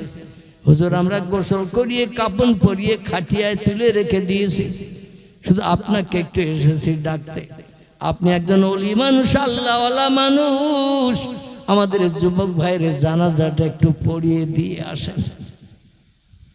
হুজুর বলছেন বাবারা, তোমরা এত আলেম হাফেজ কারি মুফতি আসা, তোমরা পড়িয়ে দাও, রাতের বেলা আমি জলসায় দোয়া করে দেবো ইনশাআল্লাহ।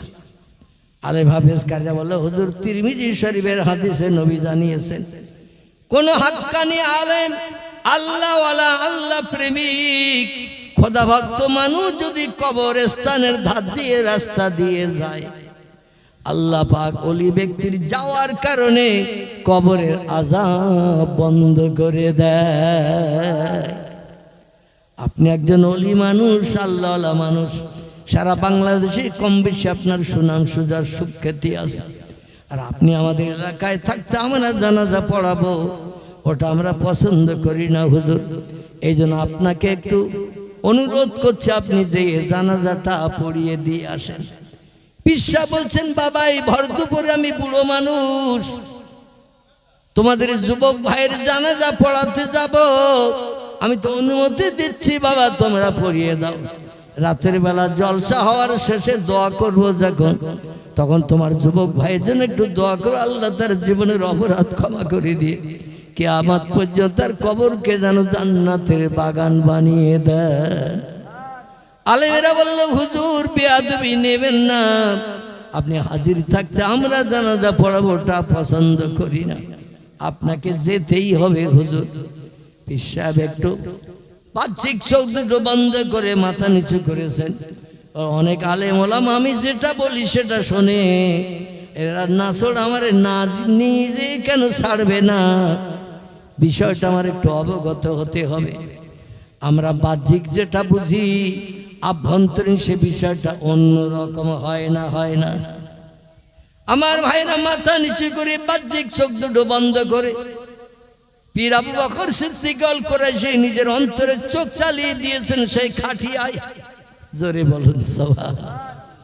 খাটিয়ার কাছে অন্তরের চোখ চালিয়ে দিয়ে দেখে হাজার হাজার মানুষ অপেক্ষায় দাঁড়িয়ে আছে। ফুরফুরার পীর সাহেবকে ডাকতে গেছে আলেম মুফতিকারীরা, আর উনি এসে জানাজা পড়াবেন, তারপরে লাশ কবরে দাফন করা হবে। কিন্তু ঘটনাটা কি হলো জানেন? আলেম মুফতিকারীরা সব পরিকল্পনা নিয়েছে, ফুরফুরার পীর যদি পীর হয় তাহলে উনি অ্যাডভান্স তথ্য জানিয়ে দেবেন, আর পীর যদি না হয় তাহলে আমরা পরীক্ষায় জয়ী হয়ে যাব। ওরা আসলে কবর টবর কিছুই খুঁড়িনি, আর যুবক ছেলেটা আদৌ মরেনি। যুবক ছেলেটা আদৌ মরেনি, কবরও কিছু খুঁড়িনি। ওরা একটু পরীক্ষা করবে উনি সত্য পীর না ভণ্ড পীর। সত্য পীর যদি হয় তাহলে উনি তথ্য দেবে তোমাদের ভাই মরেনি, আমারে কেন নিয়ে যাচ্ছ। আর যদি ভণ্ড পীর হয় আমরা বললেই চলে আসবে জানাজা পড়াতে, তখন আমরা প্রমাণ করব দিনে দিনে চলে যাও নোয়াখালী ছেড়ে, তোমার মতো ভণ্ড পীরের ওয়াজ জনগণকে শুনতে দেব না। জোরে বলুন একটু নাউজুবিল্লাহ। পীর সাহেব অন্তরের চোখ চালিয়ে দিয়ে দেখলেন একটা মানুষকে সাদা কাপড় পরিয়ে খাটিয়ায় শোয়ানো আছে, আর আশেপাশে লোকজন এসে বলছে তোর কোনো অসুবিধা হচ্ছে না তো? যে লাশ সে আসলে জিন্দা, ওরে খাটিয়ায় শুইয়ে কাপড়ের কাপড় পরিয়ে মাথার দিকে একটা গিরো, কোমরের কাছে একটা কাপড় গিরো দেওয়া হয় না সুতুলি দিয়ে, আর পায়ের দিকে কাপড়গুলো এক জায়গায় গোটা করে পায়ের পাতার বাইরে একটা সুতুলি দিয়ে গিরি দেওয়া হয় তো নাকি? এখানে দেয় তো নাকি? কবরে লাশ শুইয়ে দেওয়ার পর আবার গিরো করা সব খুলে দেয় তো নাকি? না রেখে দেয়? খুলে দেয়। এখন ওর কাছের কাছে এসে বলছে ভাই পীর সাহেব তো এখন আসেনি, দুপুর রৌদ্র, তো তোর কাপড়ের ভিতরে কোনো অসুবিধা হচ্ছে না তো? যদি অসুবিধা হয় তাহলে কাপড় আলগা করে দেই, আর হুজুর যেই কাছাকাছি আসবে তখন একটু ঢেলে দিয়ে হালকা করে গিরিয়ে দিয়ে রাখবো কাপড়, যাতে তোর শ্বাস নিঃশ্বাসে কোনো কষ্ট না হয়। ও বলছে আমার কোনো অসুবিধা হচ্ছে না, আমি খুব ভালো আছি। বলে থাক, হুজুরকে ডাকতে গেছে, আসবে যখন কাছাকাছি তখন একটু নিশ্চুপ থাকবি, যেন মাথাটা নাড়াবি না। মাথাটা নাড়ালে হুজুর বুঝতে পারবে, জানাজা পাঠ করবে না। এই জন্য 2-1 মিনিটের জন্য একটু থাকবি। আর জানাজা পড়তে খুব বেশি সময় লাগে না, শুধু আল্লাহু আকবার, আল্লাহু আকবার, আল্লাহু আকবার, আল্লাহু আকবার 4 তাকবীর দিতে হয় না? 4 তাকবীর দিয়েই আসসালামু আলাইকুম ওয়া রাহমাতুল্লাহ, আসসালামু আলাইকুম ওয়া রাহমাতুল্লাহ, জানাজা হয়ে যায় তো নাকি? এবার কবরে নিয়ে লাশ নামানো হবে, দাফন হবে, মাটি দেওয়া হবে, তারপরে আপনজন আত্মীয় স্বজনেরা আল্লাহর কাছে একটু হাত তুলে দোয়া কামনা করেন। এটা আমাদের দেশের নিয়ম তো নাকি? সব জায়গায় একই নিয়ম। এখন হুজুর আসছে ওদের সঙ্গে, আর ওরাও আসে। লাশের কাছাকাছি আসার আগে আলেমদের বুদ্ধি যুক্তি অনেক প্রখর। এরা বলছে হুজুর যদি বেয়াদবি না নেন একটা কথা বলি। পীর সাহেব আবু বকর সিদ্দিক বলছেন বাবা কি বলতে চাইছো বলো। বলে হুজুর হাজার হাজার লোক দাঁড়িয়ে আছে, কাতার দিতে সময় লেগে যাবে, এই জন্য আপনি যাচ্ছেন তাই 2-3 জনকে আগে একটু পাঠিয়ে দিতে চাই। ওরা যে কাতার রেডি করে রাখবে, লাশও সামনে রেখে দেবে, আপনি শুধু যাবেন আর একটু তাকবীর তাহরিমা বেঁধে জনগণকে নিয়ে আপনি 4বার তাকবীর তাহরিমা বেঁধে ডাইনে বামে সালাম ফিরিয়ে দেবেন, যাতে লেট না হয়। তাই 3-4 জনকে একটু আগে পাঠিয়ে দিতে চাচ্ছি। পীর সাহেব বললেন বাবা যাওয়ার পরে কাতার দেবে, লোকজন দাঁড়াবে, সময় লাগবে, আর দুপুরের প্রচণ্ড রৌদ্র চলছে, তাহলে তোমরা যে সিদ্ধান্ত নিয়েছো সিদ্ধান্তটা ভালো। যাও বাবা 2-3 জন আগে যাও, 3-4 জন আমার সঙ্গে থাকো, আমার একসঙ্গে যে হাজির দেব সেখানে। হুজুর যাওয়ার আগে সব কাতার রেডি, লাশও খাটিয়ায় রেডি, কাপড়ের মাথার দিকে, কোমরের দিকে, পায়ের দিকে 3টে সুতলি দিয়ে গিরো দেওয়া। পীর সাহেব এসে বলছেন বাবারা তোমরা তাড়াতাড়ি করে কাতার দাও, ফাঁকা জায়গা, দুপুর রৌদ্র। অনেক সময় হয়ে গেছে। আল্লাহ নবী বলেছেন কোন মানুষ ইন্তেকাল করলে, মারা গেলে খুব তাড়াতাড়ি তার দাফন কাফনের কাজ করবে। আর একটা কাজ একটু তাড়াতাড়ি করবে, মেয়ে এবং ছেলে বিবাহের যোগ্য যোগ্যা হয়ে গেলে তাড়াতাড়ি বিয়ে দেবে, মান সম্মান নষ্ট হওয়ার আগে। নবী বলছেন মানুষ মারা গেলে তাদের জানাজা নামাজ পড়িয়ে লাশ পচার আগে তাড়াতাড়ি কবরে দাফন করে দেবে। আর ছেলে মেয়ে যুবক যুবতী হয়ে গেলে এদের মান সম্মান নষ্ট হওয়ার আগে বিয়ে শাদী দিয়ে দেবে। আমার ভাইরা, এখন পীর সাহেব কেবলা জানাজার নামাজের পাঠিয়ে যায়, নামাজে দাঁড়িয়ে যে নিয়ত করে নিয়ে আল্লাহু আকবার বলে তাকবীর তাহরিমা বাঁধলেন। আর পিছনে মুক্তাদি যারা ছিল তারা সবাই তাকবীর তাহরিমা বেঁধে নিয়ে আল্লাহু আকবার বলে তাকবীর তাহরিমা বেঁধে নিল। হুজুর 4 বার তাকবীর পাঠ করলেন, পিছনে মুক্তাদিরা 4 বার তাকবীর পাঠ করল। ইসলামী শরীয়তে আহলে সুন্নাতুল জামাতের আকীদা মোতাবেক, হানাফি মাযহাবের আকীদা মোতাবেক 4 বার তাকবীর তাহরিমা বাঁধা হয়ে গেলে হাত ছেড়ে দিয়ে ডাইনে বামে সালাম ফেরাতে হয়। এটা আমাদের আহলে সুন্নাতুল জামাতের আকীদা মোতাবেক আমরা এটা করে থাকি। ইমাম আবু হানিফার মতাদর্শ। জোরে বলুন একটু সুবহানাল্লাহ। হুজুর ডাইনে সালাম ফিরালেন, বামে সালাম ফিরালেন, ফিরিয়ে দিয়ে বললেন বাবারা জানাজা হয়ে গেছে, তাড়াতাড়ি যে দাফন করিয়ে দাও। আলেম হাফেজরা অট্ট হাসি হাসা শুরু করে দিল। এমন ভণ্ডামি আর কতদিন চলবে ও আবু বকর? একটু চিল্লাই বলুন নাউজুবিল্লাহ। হুজুর বললেন বাবারা কিসে কি হলো? বলছেন আপনি প্রকৃত পীর না ভণ্ড পীর? আলেম হাফেজ কাদিরা আমরা এক জায়গায় বসে মিটিং করে এই সাব্যস্ত করেছি, জিন্দা মানুষকে কাপড়ের কাপড় পরিয়ে আপনারে ডেকে এনে জানাজা পড়াবো। মরা মানুষ হলে আপনি অবশ্যই আধ্যাত্মিক জগতের জ্ঞানওয়ালা হলেই জানতে পারবেন। আর আধ্যাত্মিক জগতের জ্ঞান যদি আপনার না থাকে তাহলে আপনি আদৌ জানতে পারবেন না, আপনি জানাজা পড়িয়ে দেবেন। সেটাই বাস্তব প্রমাণ হলো আপনার অন্তরাত্মা পরিষ্কার নাই, আধ্যাত্মিক জগতের জ্ঞান নাই, মুরাকাবা মুশাহাদার সবক আপনার মস্ক করা নাই। তাড়াতাড়ি বিকালে বিকালে নোয়াখালী ছেড়ে চলে যান। এরকম ভণ্ড পীরের ওয়াজ নোয়াখালীর আলেম হাফেজ কারীদের শুনতে দেব না, কারণ শুনলে তারাও আপনার মতো ভণ্ড মানুষ হয়ে যাবে। জোরে বলুন একটু নাউজুবিল্লাহ। পীর সাহেব কেবলা ডেকে বলছেন বাবারা ও আলেম হাফেজ কারীরা, ফুরফুরার আবু বকর কোনদিন জিন্দা মানুষের জানাজা পড়ে না। আর একটু জোরে হবে না? নারে তাকবীর। ফুরফুরার আবু বকর কোনদিন জিন্দা মানুষের জানাজা পড়ে না। বলে হুজুর আপনি কি বলতে চাইছেন? বলে তোমাদের ভাই মারা গেছে তাই আমি জানাজা পড়িয়ে দিয়েছি। বলে একটু দাঁড়ান, এখনই মুখ খুলে দেখিয়ে দিচ্ছি। আমাদের ভাই আপনার আসার 2 মিনিট আগে আমাদের সঙ্গে কথাবার্তা বলেছে। বললাম আমি সব ঠিকঠাক আছে, অসুবিধা নাই। আর আপনি শুধু এসেই যায় নামাজে দাঁড়িয়ে যেই তাকবীর তাহরিমা দিলেন, 4 বার তাকবীর দিলেন, তারপরে ডাইনে বামে সালাম ফিরিয়ে দিলেন। আমাদের ভাই যে জিন্দা, আপনি দাঁড়ান একটু খুলে দেখিয়ে দিচ্ছি। আবু বকর সিদ্দিক রাহমাতুল্লাহ আলাইহি বললেন বাবারা তোমাদের ওই খাটিয়ার ভাই আমার কোনো আপনজন নয়, এজন্য আমাকে তার চেহারা দেখানোর দরকার নাই। তোমাদের যাদের ভাই হবে, চাচা হবে, পাড়া প্রতিবেশী আপনজন হবে, রক্তের বাঁধনে যাদের বাঁধন আছে, কবরে দেওয়ার আগে যদি দেখতে চাও তোমরাই দেখে নাও, আমার দেখার দরকার নাই। ওরা বলে তাড়াতাড়ি খুলতো দেখি মাথার দিককার কাপড়।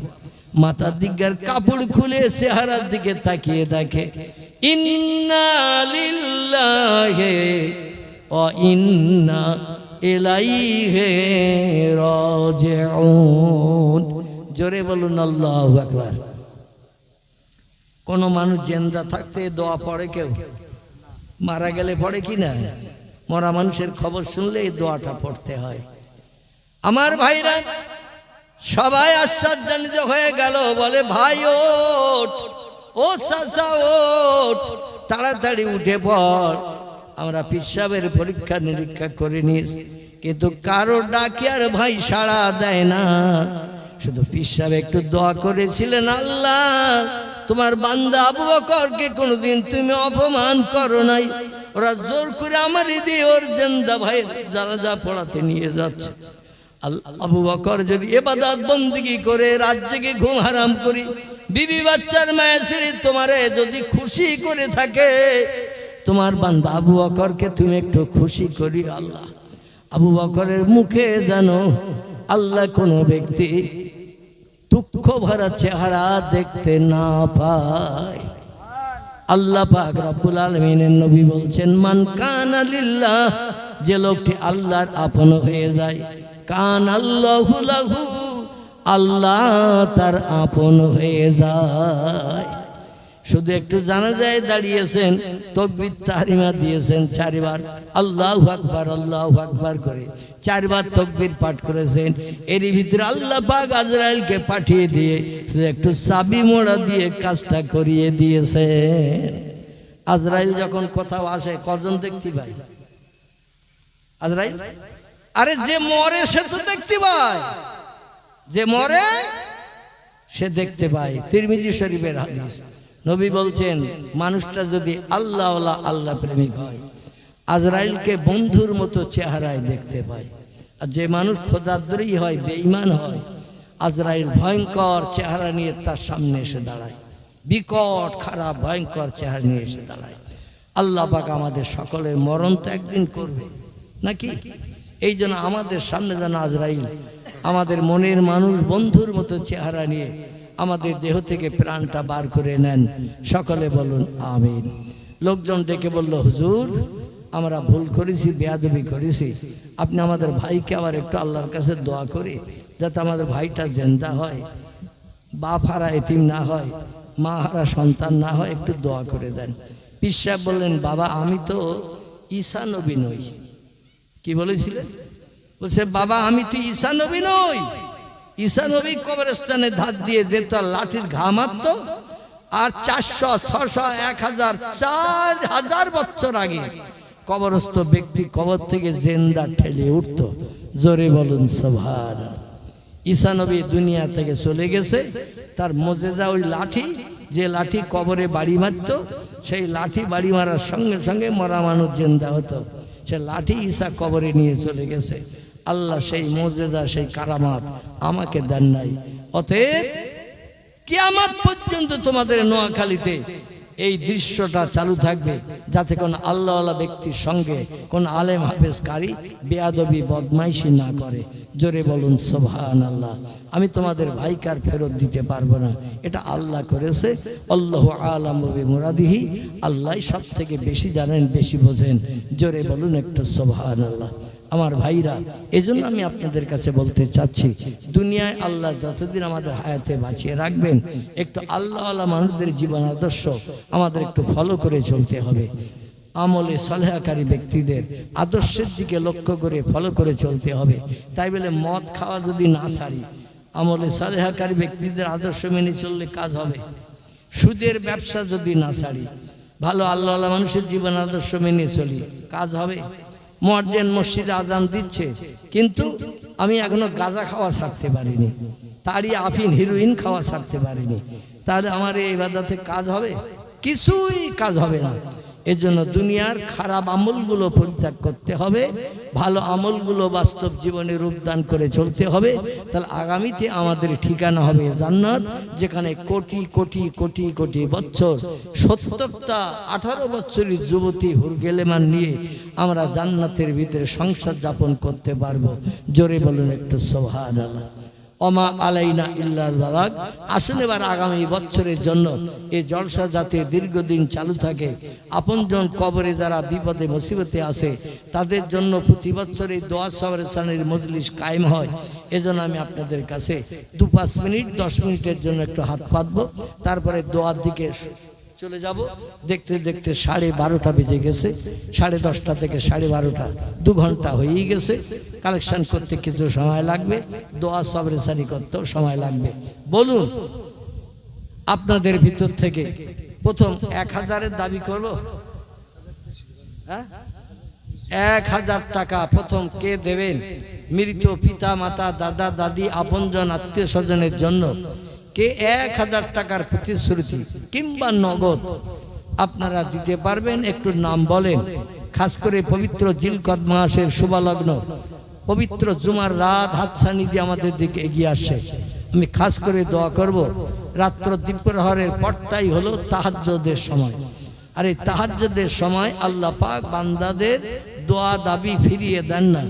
তাহাজ্জুদের সময়টা আল্লাহর কাছে প্রিয় পছন্দনীয় সময়। এই সময় একটু আল্লাহর ব্যাংকের বইতে নাম লিখে ওয়াদা করুন। আল্লাহ বলছেন ইন্নাল্লাহা লা ইখলিফুল মিয়াদ, বান্দাদের ওয়াদা অঙ্গীকার আমি আল্লাহ যেমন আমার ওয়াদা অঙ্গীকার ভঙ্গ করি না, বান্দারা যে ওয়াদা অঙ্গীকার আমার নামে করে সেটা আমি বাস্তবে রূপদান করিয়ে বান্দাদের মুখে হাসি ফুটাই। জোরে বলুন একটু সুবহানাল্লাহ।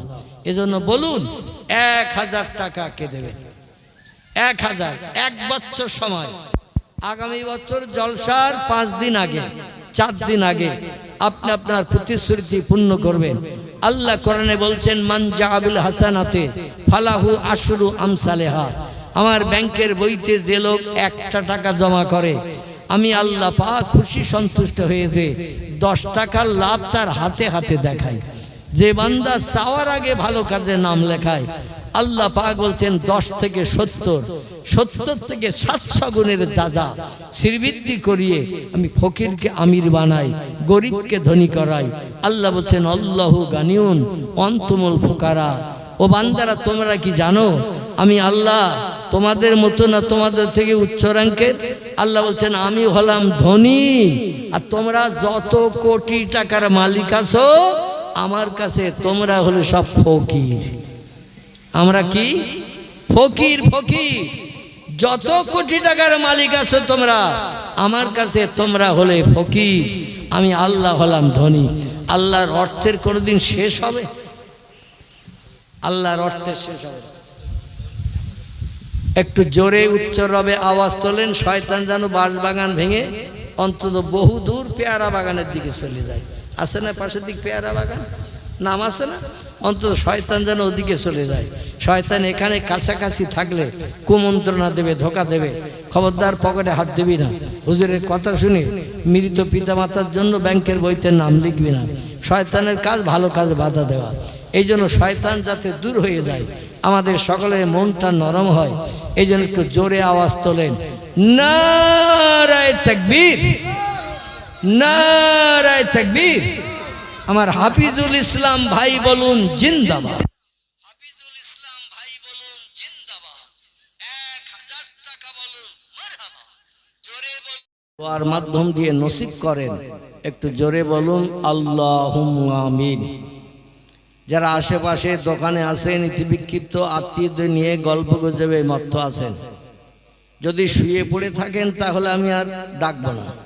আর যদি এখনো বিছানা সজ্জায় শায়িত না হন তাহলে আপনার একটি মজলিসের সৌন্দর্য রক্ষার্থে গোলাপ ফুলের পাপড়ি নাই, মৌচাকের মৌপোকার নাই।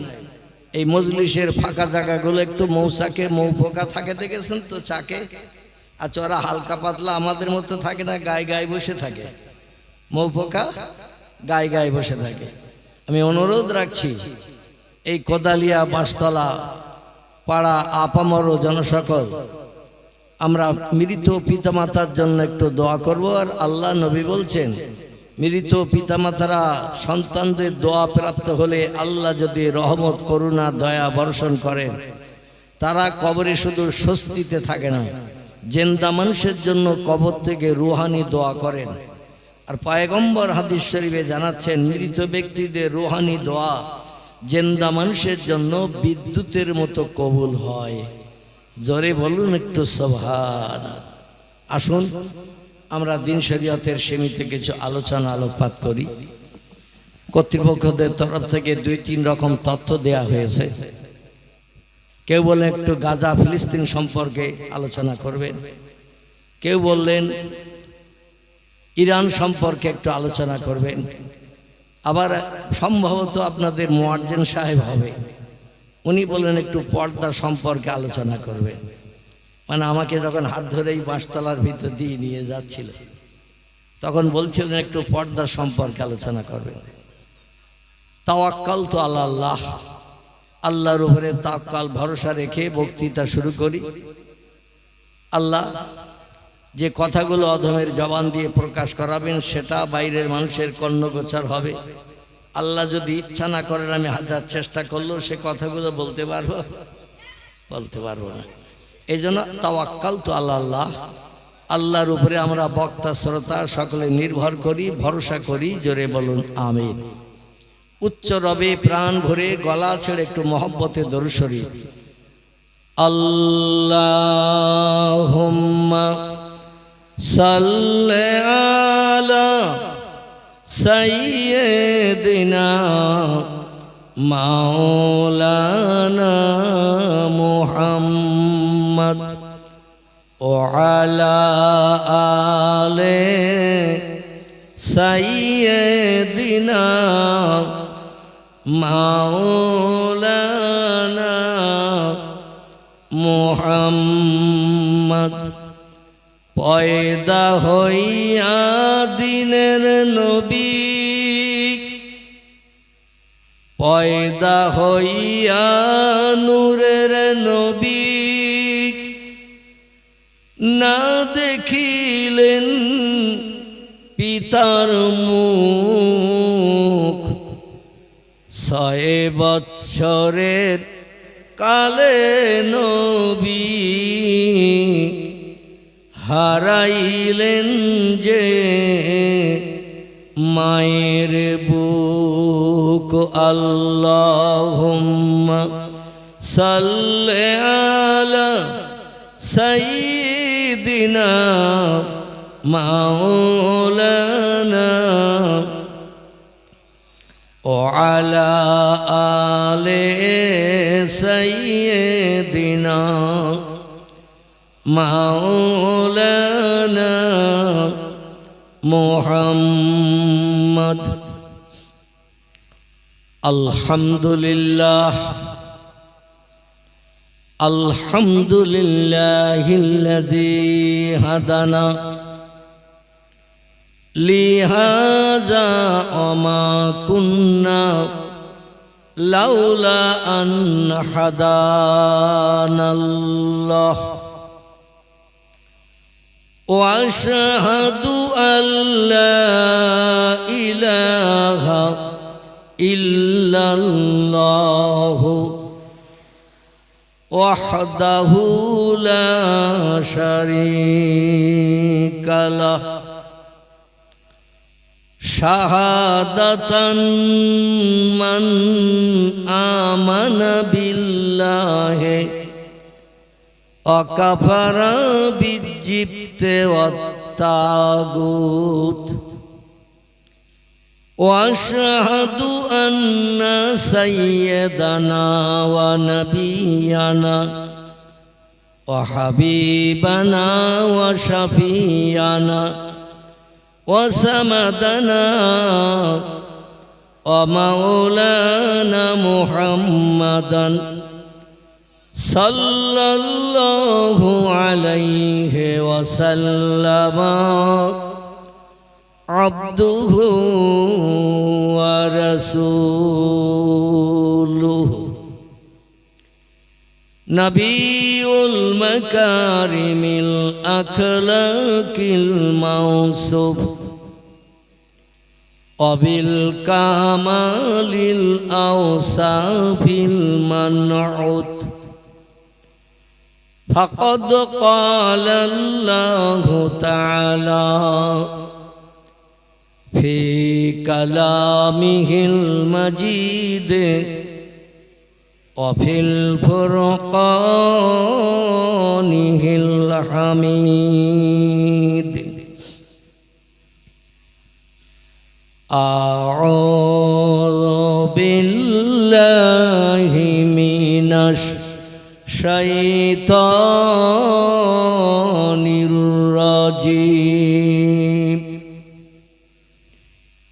বিসমিল্লাহির রাহমানির রাহিম। মান আমানা বিল্লাহি ওয়াল ইয়াউমিল আখির ওয়া আমিলা সালিহান ফালাহুম আজরুহুম ইনদা রাব্বিহিম ফালা খাউফুন আলাইহিম ওয়ালা হুম ইয়াহজানুন। وقال النبي صلى الله عليه وسلم سماء بكماء عمياء من أشرف له واستشرفت له وأشرف اللسان فيها كوقع السيف رواه أبو داود والترمذي. وقال النبي صلى الله عليه وسلم وعن سفينة قال سمعت رسول الله صلى الله عليه وسلم يقول خلافة 30 سنة ثم يكون ملكا وامسك خلافة أبي بكر سنتين عمر 10 عثمان 12 وعلي 6 رواه أبو داود والترمذي.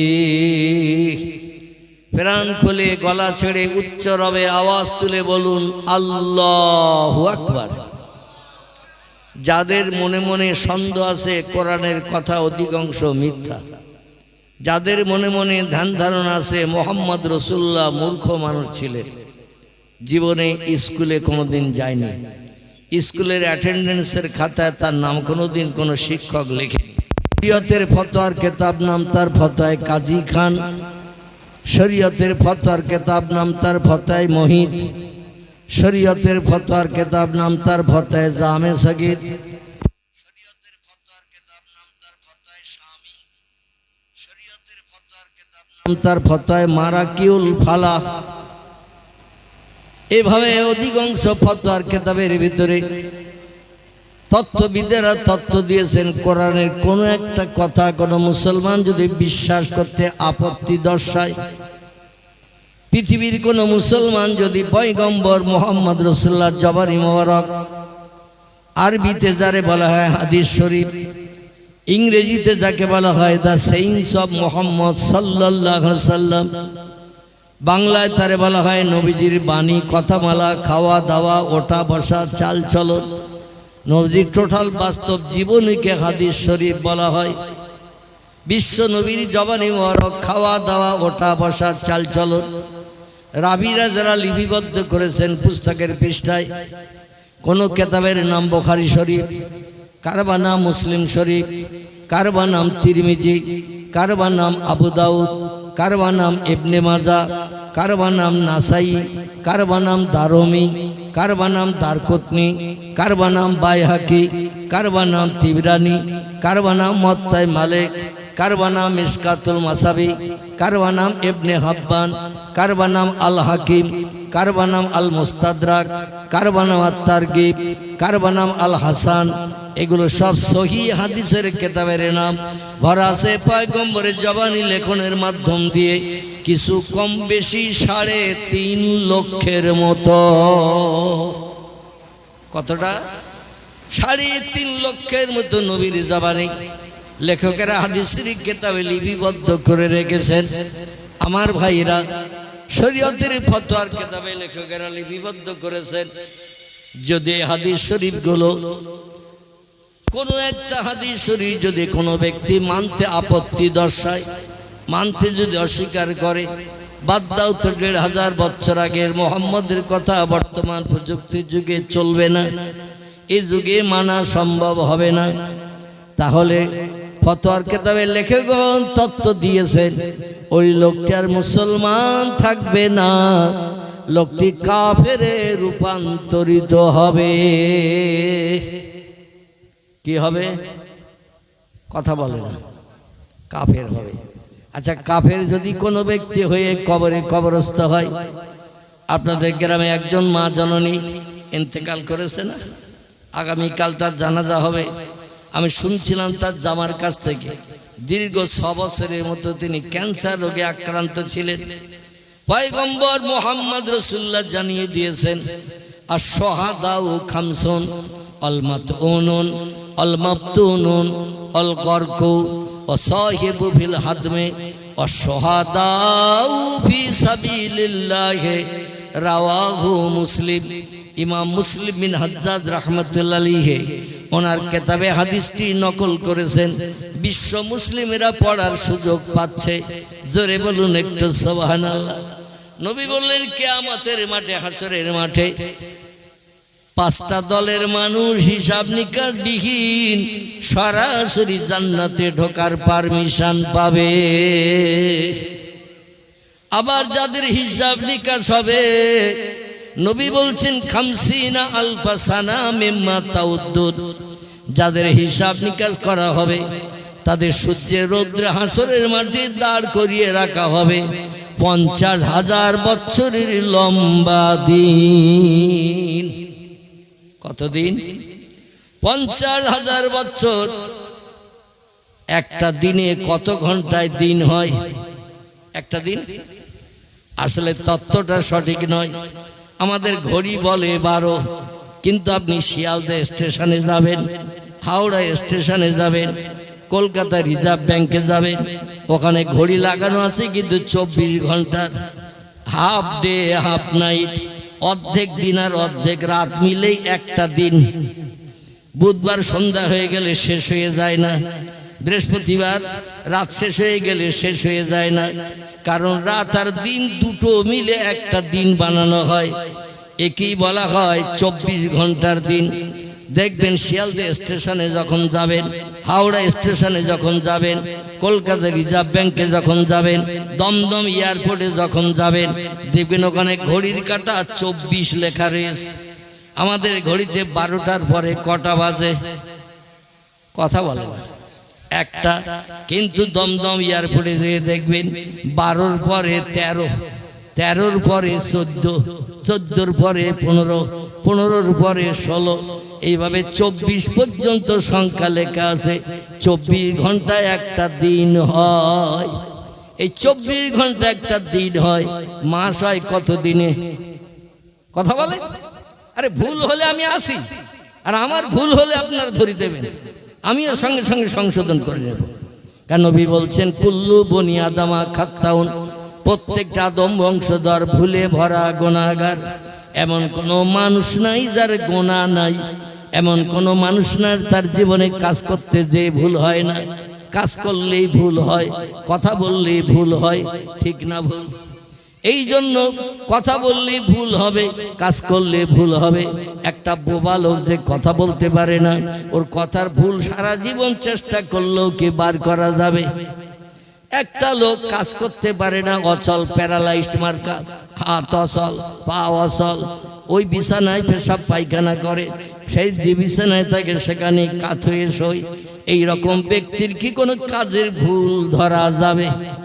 কারণ সে কাজই করতে পারে না, নিজে উঠে বাথরুম টয়লেটও যেতে পারে না, পুকুরে গোসল করতেও যেতে পারে না।